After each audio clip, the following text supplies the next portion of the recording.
I don't think we can hold a candle to these next two ladies. They are amazing, amazing women. Very talented. Both great mothers. But you know what? They're just wonderful friends. Please put your hands together and give a very, very warm welcome for Miss Brianna Buckmaster and Kim Rowe!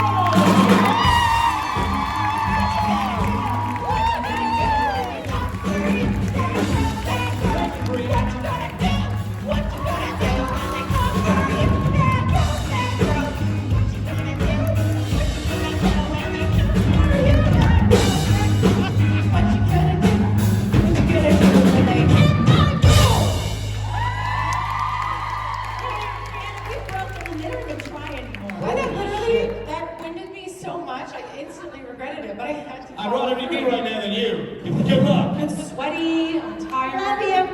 Love you. I'll let you go. You guys go. Enjoy your break. Godspeed. Bye. They are tender today. They are. We shouldn't have done that. No, we did it so that they didn't have to.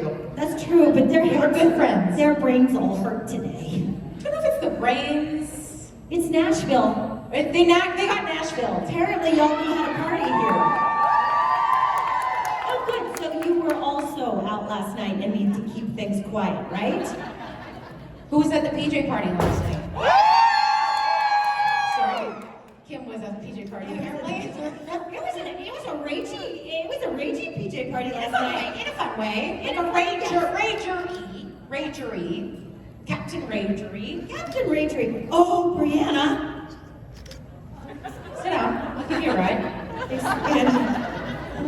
That's what she said. Okay, tell me when you're gonna bark. Okay. No, this was a loony. No, it's not. A toonie. It's a toonie. It's a Canadian dollar. It's not money. $2.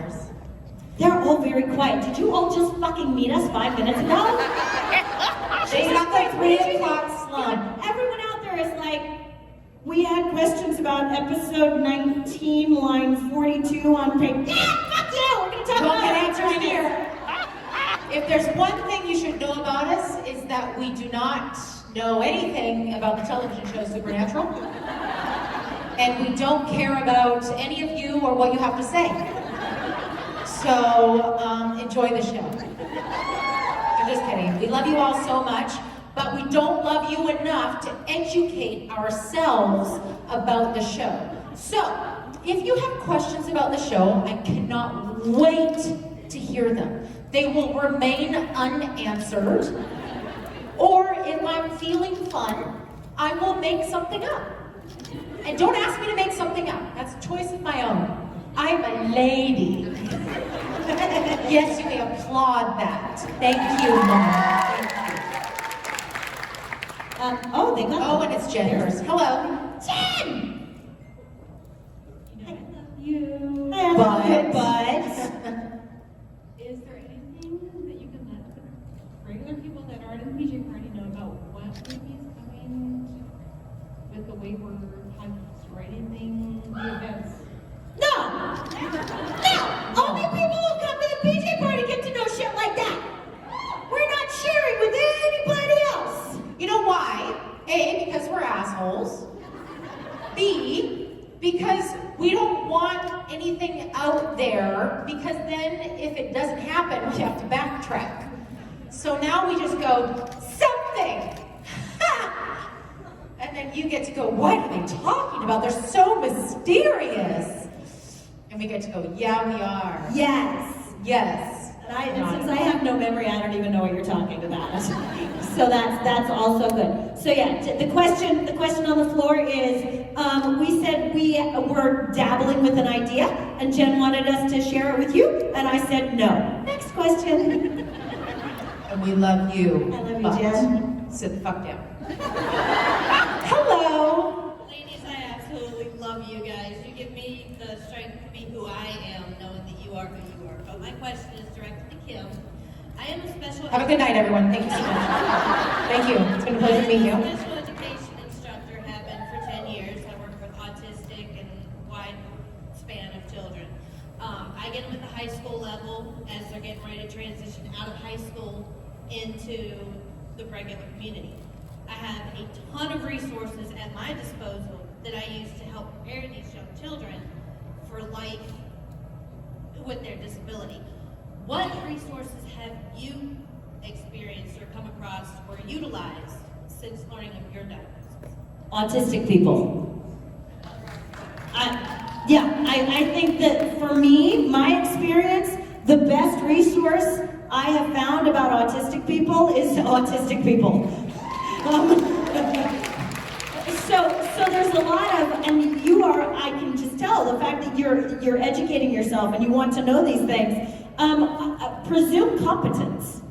Like, assume that when a child says, I want to X, Y, and Z, it's like, all right, let's fucking figure that one out, because you can.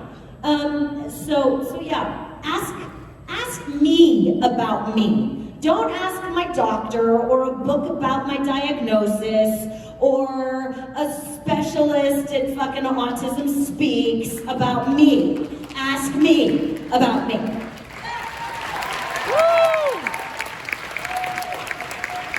As you just did, and I thank you for that. Hi.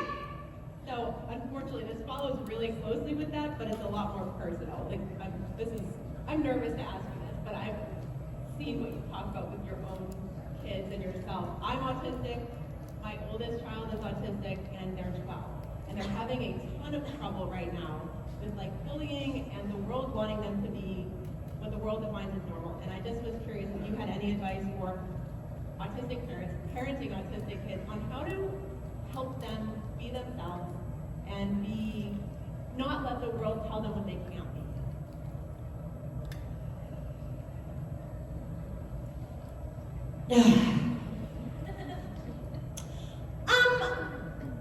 I don't know. I mean, I am a product of not having support because nobody knew as a child. My daughter is still experiencing those difficulties, and the best thing I can say is the world is going to be the world, and sometimes the world is full of fucking twats. So, I cannot bequeath unto anyone tools for untwatting the world. I can, however, by example, move through the twats.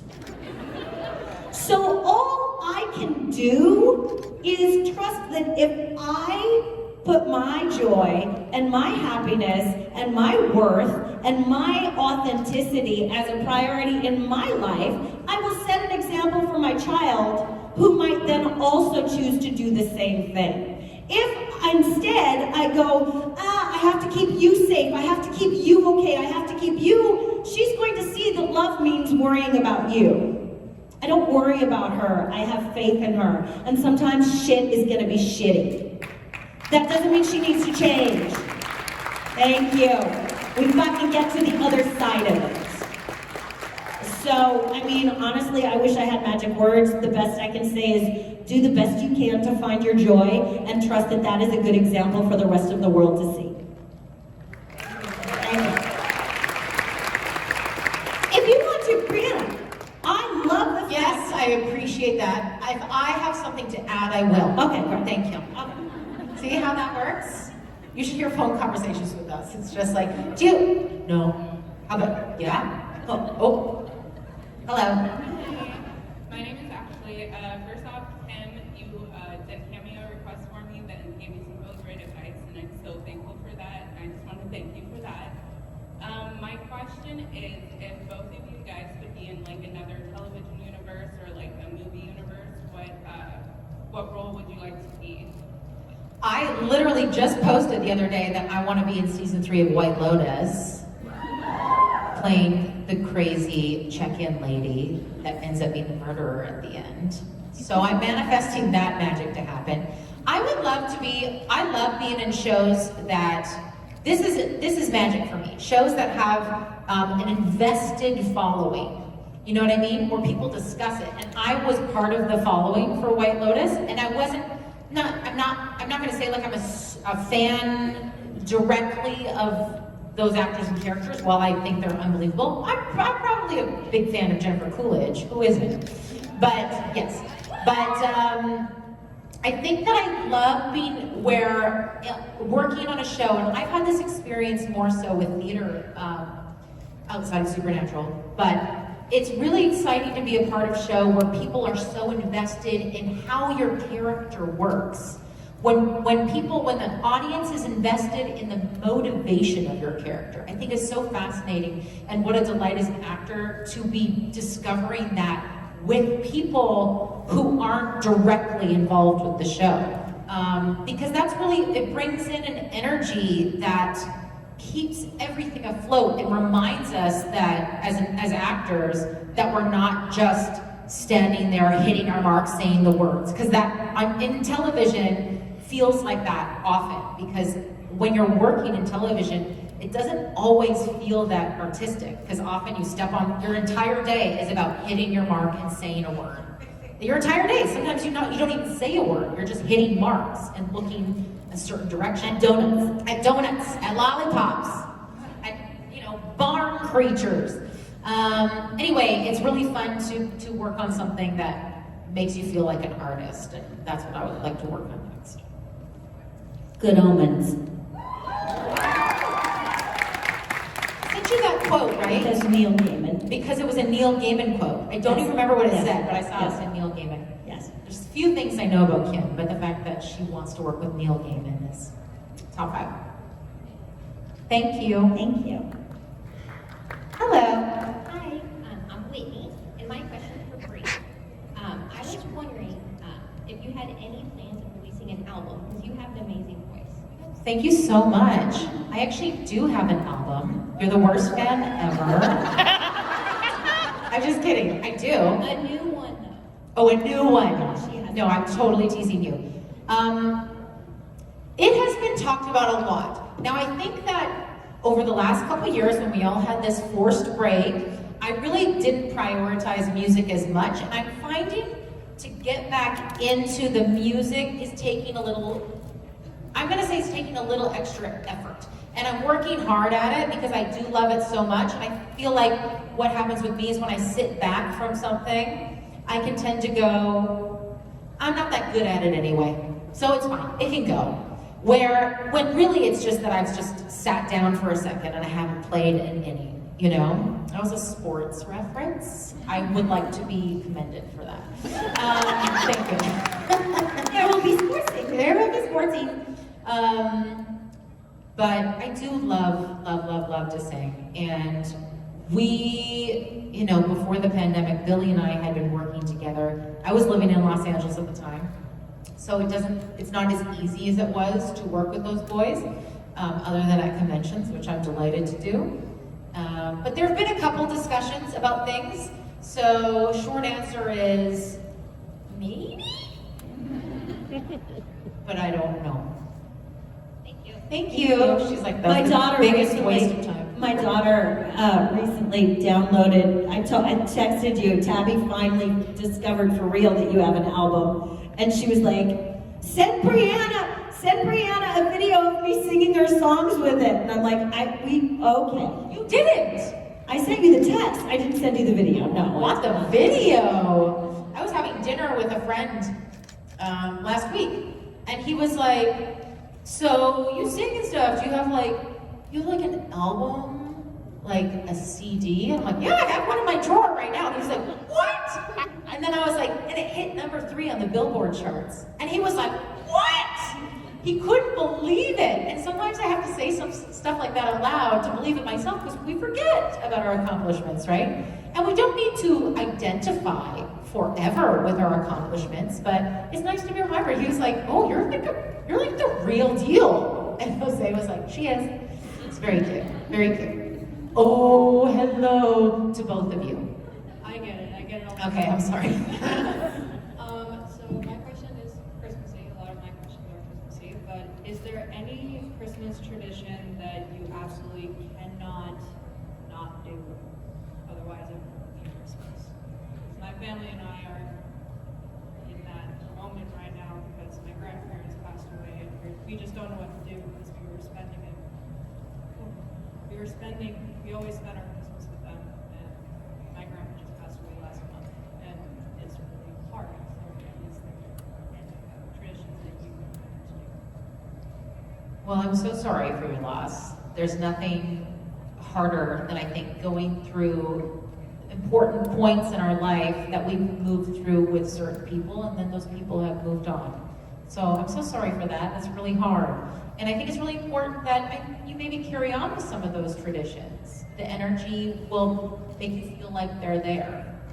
My dad passed away in 2021, and I think that we didn't do every Christmas with my parents, but they taught me how to do Christmas, and me and my brothers are very, and by traditional, I don't mean in a religious sense, I mean in like Christmas Eve, we do PJs and books, which I think a lot of people do.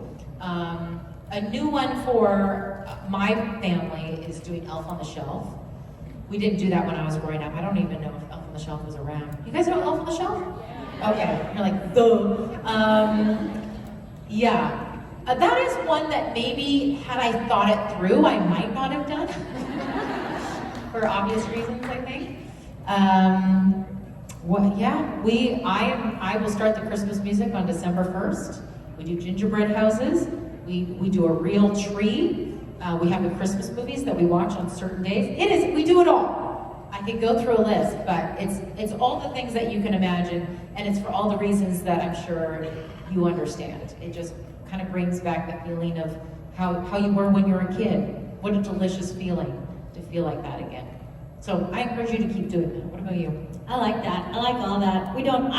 My tradition is to be with my sister. Then what we actually do is beside the point, but I think in my life, I am 53, and there have been 2 Christmases since she was born that we have not been together.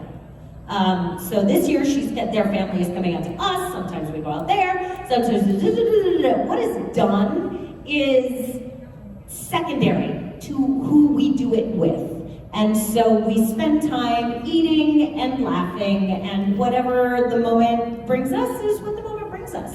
But I think Brianna's absolutely right. Honoring the fact that there is an absence in physical form. That beautiful quote, grief is just love with no place to go. Honoring the fact that you are having the experience you're having is very loving towards yourself. And when you've lost someone who has taught you how to love, it is a beautiful thing to do in their honor, to love yourself in the moment. So whatever feels good, I really support you continuing to do. Even if it's feeling bad. Happy Christmas. Hello. Hi. My name is Arabella. I love both of you guys. You're huge inspirations to me. My question is, what is the strangest or funniest fan interaction you've had at a convention? Strangest or funniest fan interaction? My very first convention, which would have been, 8 years ago now. It was a DC convention. Yeah, fucking DC. Or conventions. Either way. I didn't know what to do. So I showed up to the convention hotel. I was staying at the hotel where the convention was, which I guess people don't do. I didn't know that. It just seemed like it was easiest, so I did that. And I remember walking into the lobby and just being supernatural people everywhere. I was like, oh my God. And everybody was very excited. And I instantly got very nervous because I was like, I didn't know what I was supposed to do. I was like, I didn't know if I was allowed to do, I didn't know what to do. Anyway, I get into the elevator, so nervous. 5 or 6 Supernatural fans get in the elevator with me. And a young man, so nice, sees me with a suitcase and goes, oh, are you here for the Supernatural convention? And I went, never heard of it! And he went on to explain, he's like, oh, it's about 2 boys, they're brothers. And I was like, sounds great, have fun! And just I wonder if he saw me on stage and was like, wait a second. That was pretty funny. That was my very first interaction. Yeah. I always answer this question. I'm going to give you an edited version because now I have a different answer too. So, when I am having big feelings, shocking, I fucking know. When I'm having big feelings, I usually present in a way that is not necessarily the societal norm. It's because I'm having big feelings. When someone is having big feelings in front of me, all I see is love. All I see is the honor of being on the receiving end of that. So I don't see expression as this is a weird interaction. I see we have big feelings and I get to inspire them. That's it. So, I'm up in Vancouver shooting Kung Fu, and Richard Spade is directing an episode, and he's staying in the same hotel I am. And so we're going out, I can't even fucking remember where we were going for a walk. Oh, we were going down to Granville Island to go for a walk. And so we're crossing the street, we get across the street, and all of a sudden I hear, oh my God. And Richard stops, and there's this guy who's staring straight at Richard. And he goes, ma'am, I'm sorry to bother you. I'm sorry, you're Richard Spade Jr., right? And he's like, yeah. He goes, oh my God, Supernatural, I'm such a big fan. Can I have a selfie? And Richard's like, yeah, and I was like, yeah, give him a selfie. And I step back, and Richard's like, but the joke was that this guy was like, I'm the biggest. That was it. He finishes up. He takes a selfie, and then he looks at Richard, and I'm right here. He goes, I am the biggest Supernatural fan. And he walks away, and Rich Spade Jr. stands there for a hot second and goes, well, clearly that's a lie. He's the best. I love that story. So I'm going to say that was my most hilarious fan interaction, was the non-interaction with Supernatural's biggest fan. There was one time where Kim and we were at the Grove in Los Angeles. It was Christmas time. I think I don't know if Valentina was there too, but we're with Tabby. And somebody came up and recognized both of us. And I think that was a trip for her to be like, you guys hang out in real life? Like to see both of us together. That was fun. Usually I don't get recognized. I look very different than Donna, I recognize. But also, I live in Canada and we don't give a shit about celebrities. We're just like, okay. And if they are there, like in Vancouver, so many television shows are shot in Vancouver. But people in Vancouver are very just like, their head down and very quiet, humble or modest or whatever. So nobody ever says anything to me, ever. Only at convention. So I thank you for filling my ego. I appreciate that. Thank you. Hello. Hi, how are you guys doing? Great. First of all, great. Love the boots, by the way. Oh, thank you. Aren't they good? Second, I asked this question to David and Adam this morning, and we got a very interesting story about mashed potatoes.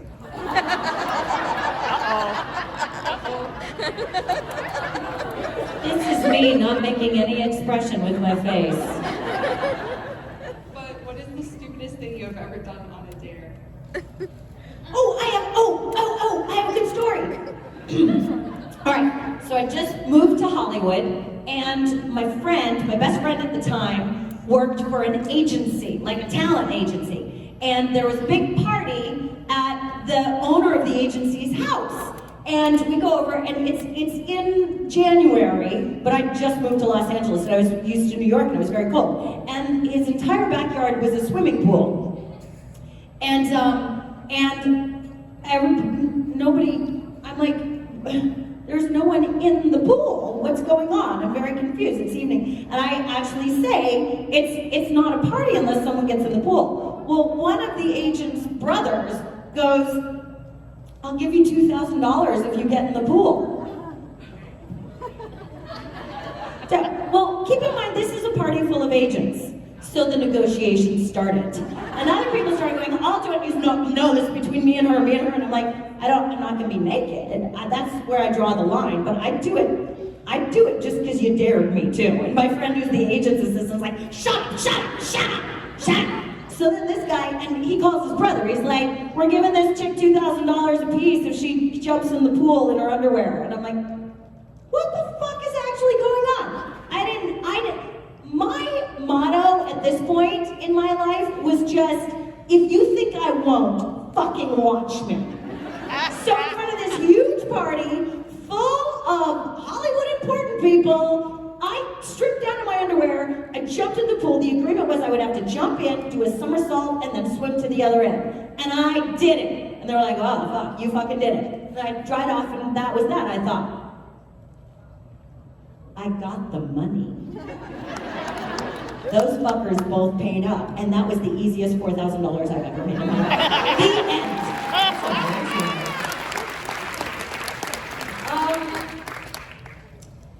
You see, the thing about me is that you don't really have to dare me to do something. I'll just fucking do it. I have no shame. No shame. I was literally trying to think of, and I was like, no, that was voluntary. No, I was trying to think of like the time that we flashed them. No, that wasn't a dare. It was just an easy choice. Yeah, it usually involves nudity. I like showing off my hot bod. Yeah, you heard me right. Yeah. Free the nipple. That's right. Thank you for that question. Well done. But I do want to know what the fuck happened with those mashed potatoes. No, well, we can ask them later. Was it Furby? Yes. I don't want to know. I do not want to know what those two. Bunch of perverts. Hello. Hi, Melissa. Good seeing you tonight. You don't want to know the story. My question is, while playing the character Donna and Jody, did any of your own self unknowingly gain any of your traits while you were filming? I can give a short, quick answer. Do you know when Jody hugs Mary? 100% Kim. That was 100% like, I mean, like, Jody's not a hugger. That was a weird moment, but it fit. So yeah, that was definitely Kim and Sam. I think that Donna's accent is very similar to a Canadian accent in some ways. It's different in other ways. We were talking about this last night, when I would be on set, because my character was only on probably once a season. So when I would be on set, the entire crew would start speaking in a Minnesota accent, which wasn't fun, because they're terrible at it. I was gonna say, Yeah. throw you off. Yeah, they all sounded very Irish.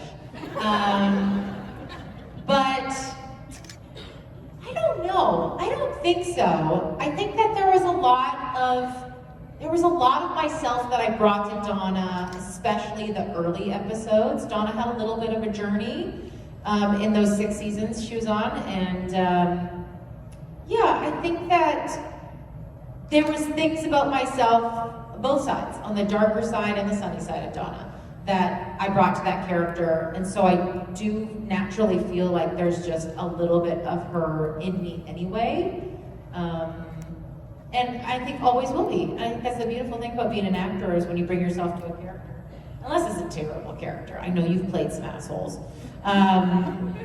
You got to shrug those ones off, but I feel very fortunate to play a character like Donna, where I feel honored to carry on some of her traits. So thank you. Thank you. Thank you. Hello, Steven. Close. Josh. Fuck off. That was a good guess. None of you even know what I'm talking about. I just heard this chair break as well. It's my own fault because I threw it. Wait, but Josh is a founding member of the band Dean's Travel Loop, right? Is that what Dean's Travel Loop. So, I do remember that. You guys, okay, if this chair breaks, it is not my fault. Got it? Not your fault! Not your fault! Not your fault! Thank you. Great. Back to you, Josh. Thanks. So my question is for both of you. most productions have run for as long as Supernatural did. And, They're laughing. They're laughing. They're laughing. and Hold on. Are you done? Get back to you, my Okay, friend. most what? most productions and convention tours that run as long as Supernatural has, they usually have a pretty good prank circuit. Can you say who kind of ran circles around the others in that circuit on Supernatural? Did you say Prank. prank? Yes. Oh, Or if you're not aware, what's the best prank you can? Are you talking about pranks in the convention circuit? Or on the show? I mean, those boys tried to pull pranks on me, but they always failed miserably because I'm funnier than they are. I once had Phil Segretia, after an episode, he texted me the next day after we watched the dailies of them trying to fuck with me in a scene. He's like, nice job holding your own with those fuckers. I was like, thanks. Yeah, they're always trying to pull pranks, but I think they got tired of it. We pulled a prank on them once, where we pretended to be lovers. I know. Do with that what you will. it made the Gag reel. The gag reel. Yeah, that's what she said. It made the mummy. Well played. Thank you. That's what I'm here for. I can tell you this one. Here we go. I don't think people. It's hard remembering stories that will answer the question, but also that maybe you don't know. About 4 years ago, it had to have been. Yeah, it's like 4 or 5 years ago. I approached another member of this circuit and was like, those fuckers and their pranks and their ideas, I think we should do one. And so for about 3 months, people were finding tiny little clothespins that had been stuck to their clothes somehow during the course of the day. Like everybody was like, where the fuck did this come from? Now, I forget if I've put pants on in the morning. So I immediately forgot that we were doing this. So it wasn't me. But Ruth Connell got everybody at some point. So yeah, she's, as far as I'm concerned, I think she's the queen. And that's not surprising because she's the queen. Thank you. Hello. Hello. So I have noticed there's been a lot of good questions today in this panel. Mine is not so great, very random. If you were a type of cheese, what would you be? Oh, that's a brilliant fucking question. I immediately have an answer. The answer is, I saw it on a TikTok. It would be the boursin. Oh, yeah. Yes. Yes, I am. I don't know how to say it. I'm from Canada. You dip it in egg, and then you put it in panko, and then you bake it. So it has a little crust on it, and then you eat it like a melted dip. So a little crusty but soft and runny on the inside. It's like me. And Cancer. super sexy. Yes. Yes! Very sexy. That's very sexy. Very sexy. Will destroy the roof of your mouth, but now you're That's gonna what learn she otherwise. Brianna Buckmaster. She'll destroy the roof of your mouth. The autobiography. Melted cheese. That's my stripper name. Melted cheese. Crusty cheese.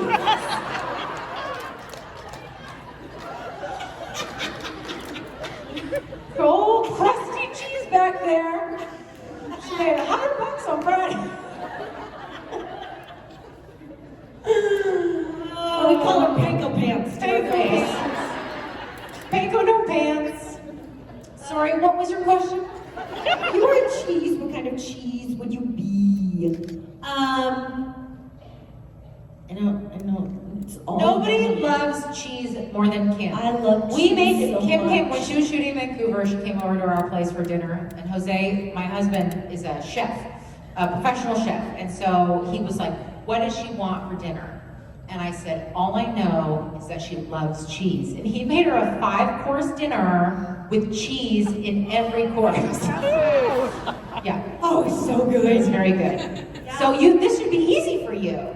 No, because I have to just pick one. You have to and Gemini also it, yes. that I would be, and we all know where my brain goes with this. I'm like, You're Questions? Swiss cheese. Swiss, because there's a lot of holes where there should be material.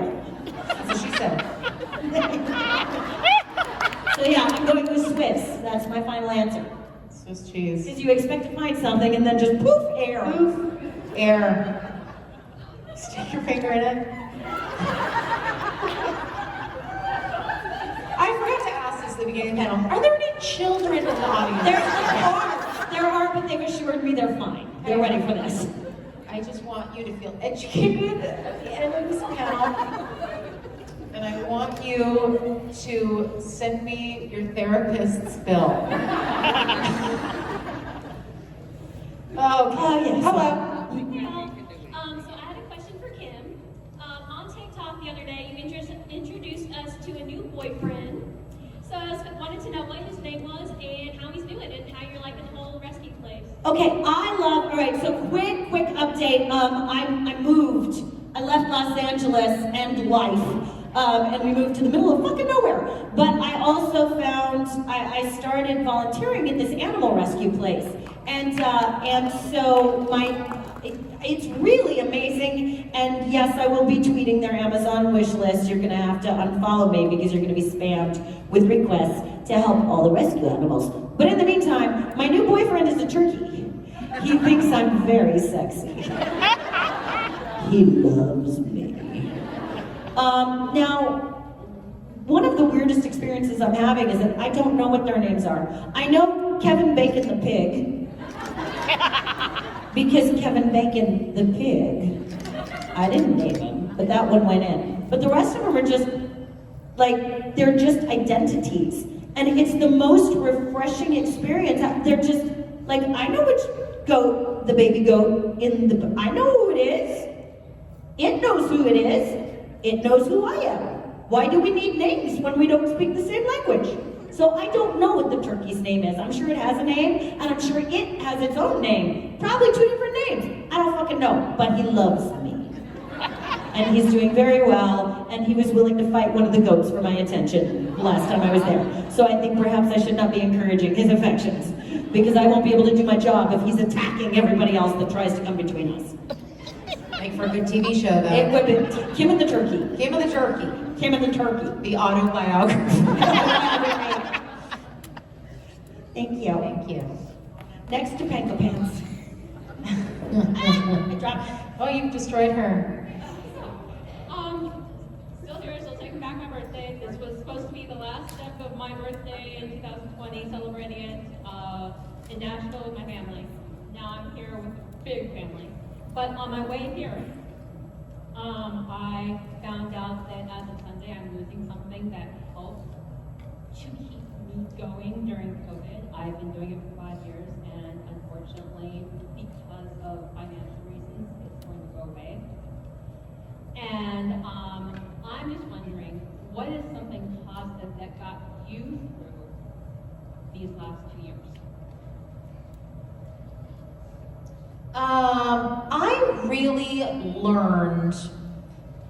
I learned a couple things about myself. I learned that former versions of myself really was creating an identity based on how others saw me. And I thought that when you're in a situation where you're just home for 2 years and people aren't seeing you very well, you really do lose sight of who you think you are. So I really learned to strengthen the muscle of deciding who I am and what I mean to myself. And then I also learned to lean on friends and family that arrive with equal effort and energy. I feel like I've sometimes chased friendships and relationships that didn't feel equal, and so when they did give you the energy or effort that you were craving, it felt like a reward, and now I learned that that's actually very unhealthy. And I leaned into my friendships that have been there for a long time, and my girlfriends especially in my life are so incredibly sacred to me, and women, especially going through midlife, I think is a very complex fascinating time in a woman's life of really discovering what we want. If we've chosen to have children, the children are kind of able to, you know, discover the world on their own, and we get to now discover what we want. I think it's a really beautiful time, and I feel so lucky to be able to do that with a group of, another group of women. And my daughter. I think I had really, I had very substantial postpartum depression after I had my child. And I think for 2 years after I had her, I really didn't want much to do with motherhood. And as she got older, and as I started to heal myself, I learned how fun it is. And as she actually started becoming her own person, how fascinating it is to watch her move through the world. And I really love being around her all the time now. And I now find it hard to be away from her, which I found the opposite of when I was, you know, when she was a baby. So, yeah, family and friends, short answer. I asked myself the question, what if I stopped setting goals based on what I assume other people's expectations of me and for me were? That's really it in a nutshell for me. It's like, we use the acronym FOG, fear, obligation, guilt. If any of those are why I have set a goal or am choosing to do something, I just don't fucking do it anymore.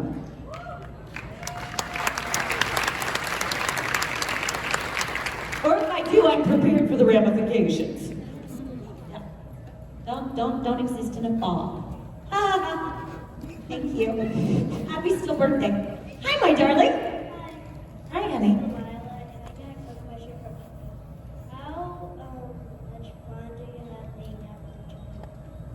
How much fun, pardon me? How much fun is it to hang out with each other? That is a very, very good question. Thank you so much for asking it. 0. That's funny because I was going to go with the word acknowledging and honoring who is asking this question. Fuck ton. We immediately, well, almost. Do you know the story about how we met? Do you know the story of our first impression of each other? It's a good one. Do you want to? Okay, all right, the rest of you can fuck off. I'm just answering the last question right now. Okay, so I'll give you the extended dance remix version of it. So I've been on Supernatural, and Supernatural, as you may or may not know, was pretty much like one girl at a time sort of thing. And I was the girl for a little while, and then everybody started going, oh my gosh, you're gonna work with Brianna Buckmaster. She is so much prettier than you are, and so much funnier than you are, and so much more talented than you are. And so, I'm sure that's exactly what they were actually saying. I'm sure that's what they were saying. That's what my brain heard at any rate. None of them were fucking saying that. They were just like, it's gonna be great. It's gonna be 2 women together. And I was like, oh, I hate her. Meanwhile, on the other side of the tracks, I had heard so much about Kim Rose, and I was so excited to meet her. Because everybody was talking about, she was basically like the female character on Supernatural. And I remember Phil had kind of pitched the idea of Heavy 911, where these 2 characters meet to me when I was shooting 1 episode. And so I was just so excited. And also, keep this in mind, I had not worked in television for very long. I worked mostly in comedy and theater. And so I didn't really understand the technical aspects of how television works. So I'm driving from Circus, which is where our trailers are that we change in, to set in a transport vehicle. You guys remember Heavy 911? There was it was like a gun lodge or whatever. It was like a lodge. A big lodge. That we're shooting in. And I'm driving past the lodge, and I see Kim walk out of the lodge taking a phone call. And I roll down the window, and I go, Kim! It's me! It's Brianna! So good to meet you! And then I just hear, cut! And everybody turns around and looks at me. and my immediate response was, I love her. I like to tell that story also because I like to own If I were committed to my fear and the voice in my head that tells me I'm not enough and someone else is a threat, I would not have one of the best friends in my life today. So I tell that story so you don't make that mistake, because you might be depriving yourself of gold like this. So we do like each other a little bit. A little bit. We talk probably only twice a day. Thank you, honey. So nice to meet you. Hello. Ladies, how are you? Okay, Kim, you touched on about, another album. Just another question. Kim, have you ever thought about doing like an EP, a couple of songs, and other than Wait, a what? An EP. EP, and other than Like an album. Singing? singing, you rock. It's true. You know what? Okay. In all sincerity, I thank you. But I understand that that is something that is really fucking hard. And if I were to try to do that, it would be extra hard for everybody who is trying to work on it. I don't love it enough to put my friends through that. I will sing on anybody else's album if they want me to. Jason Mann's had me do something on his. Billy and I were talking about maybe doing something, but I am not inspired enough for the joy to be greater than the effort involved. So thank you. Here's another part. I'm ready. Other than Be Me and Wave, what are your favorite swing songs to sing? Wave. Other than Wave. Wave is still my favorite loud swing song of all time. I never forget the first day I heard it. And I remember being backstage going, what song is this? And it was an old song. I didn't know that for them. And I had the pleasure and honor of being able to sing it a couple times. And it's on my album. They did a revamped version of it. I love it so much. And I honestly agree, I love your version better than I did with this one. Thank you.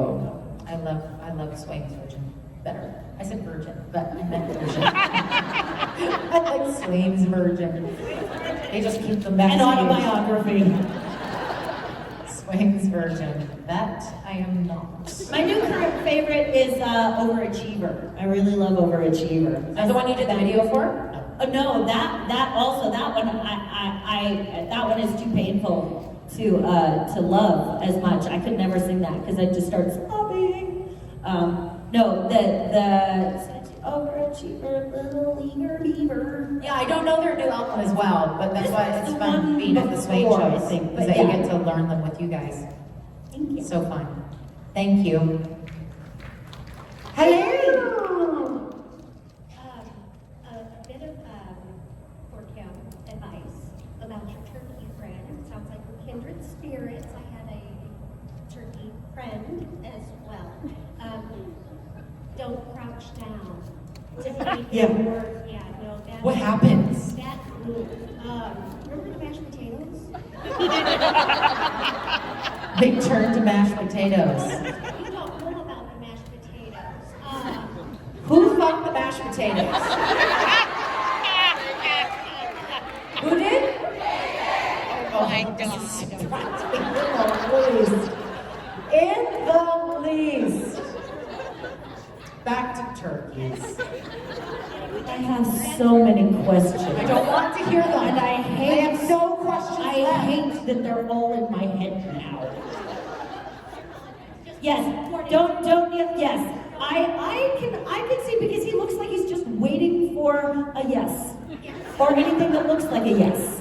He is really like, I was like, is he going to attack me? And but the barn manager was like, well, good news and bad news.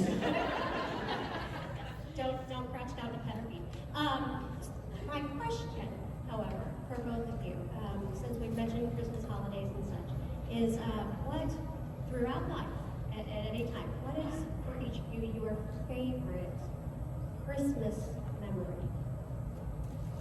I used to live in a farm I grew up on a farm until I was about, I don't know, maybe 9 or 10, and then we kind of went back and forth because the school closed near our farm, so we had to go to the big city of Moose Jaw, Saskatchewan. Yeah, you heard me.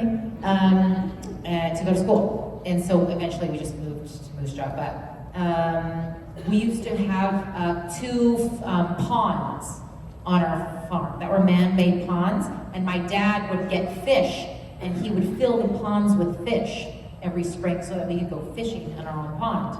But at Christmas, they would obviously ice over, and he would go out and shovel the pond so that just the 3 of us kids, I have 2 brothers, so that we could go skating. And I think that Christmas, I'm sure it was different, but it's so beautiful how we get to romanticize whatever we want, right? I'm sure my parents were just, as I think about Elf on the Shelf, where every night we're like, what the fuck is this thing gonna do? You know, every night. I'm sure my parents were like, oh, I gotta go shovel that goddamn pond tonight. But I remember it just being magical, you know, just like moonlight and the hot cocoa and just us, right? That was just the first thing that came to mind, but I have lots of magical moments from my childhood. Yeah, I love the fact that my mom used to ration our presents. So we would experience the joy of just glutting ourselves on opening all 5 of our presents at once. And then be like, okay, we got our stuff. And then like at some point throughout the day, another present would show up underneath the, there's another present. And like every single fucking time, even though I knew she was like rationing them, it still felt like, there's more. Yeah, she was crafty like that. I don't have the energy to do that for my kid. I'm like, fuck you. Open it or don't, I don't care. Thank In fact, you. half of them aren't even wrapped because she doesn't care. She's like, we got an Amazon package. I'm like, it's for you, it's for Christmas. Can I open it now? Well, then you won't get it for Christmas. That's fine. That's okay. Hello. Hi.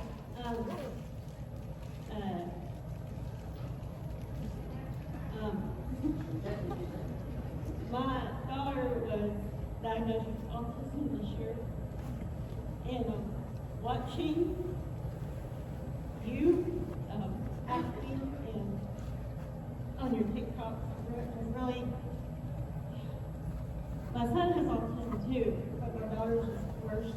And girls often are overlooked and bullied horrendously. But being able to see someone like you gives me a lot of comfort, and that a lot of people haven't given me for her, for the future. And I just turned 40 this year, and I've watched Brianna's TikToks, and I see how much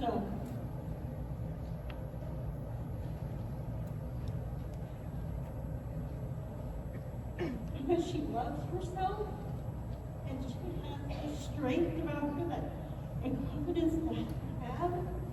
And I just want you to know, what you do for, stupid little middle-aged women that are sitting at home. And but I so badly wanted to have a photo op, and I kept talking myself out of it because I was like, I can't measure up to these women. And my son, who's here, he told me, Mommy, you're just as pretty. So you need to do it. You deserve it. So I did. So I'll be there tomorrow. But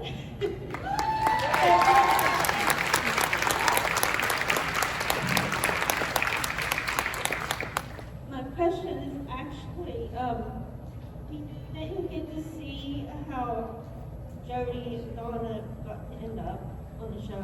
They kind of, who, how, or with who, like, how would you like them? Because watching Jody on the show, all I thought was that I wish that my mom was like that.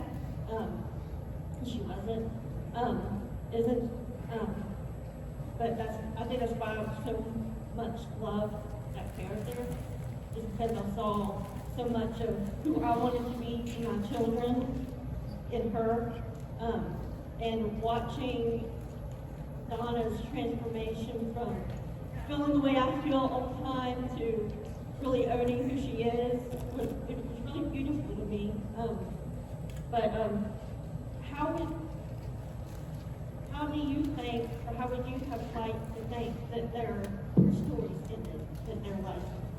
I want to address the first part first. Yes, thank you. Yes, please. Okay, so first, I am so excited for you. I am so fucking excited for you. I am so excited for you to experience the freedom of realizing that the expectations you are putting on yourself from the world are fucking bullshit.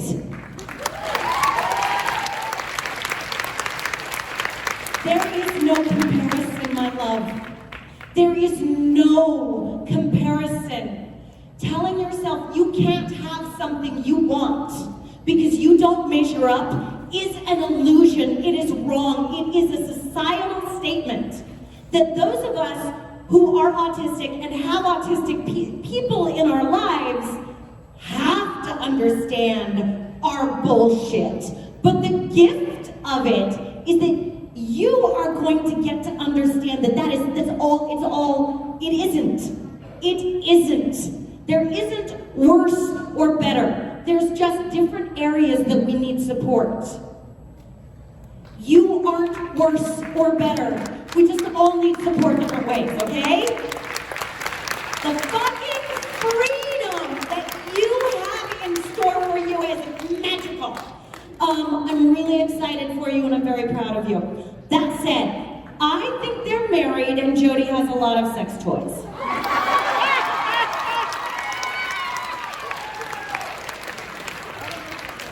I with Kim. The autobiography. Thank you. Haley's over there like, no. Okay, yes, quick, Haley. Quick, Haley, quick. Really fast. Favorite accessory: shoes, purse, hat, jewelry. What? Go. I'm a That's not a fast question. Attitude. Favorite accessory? To murder.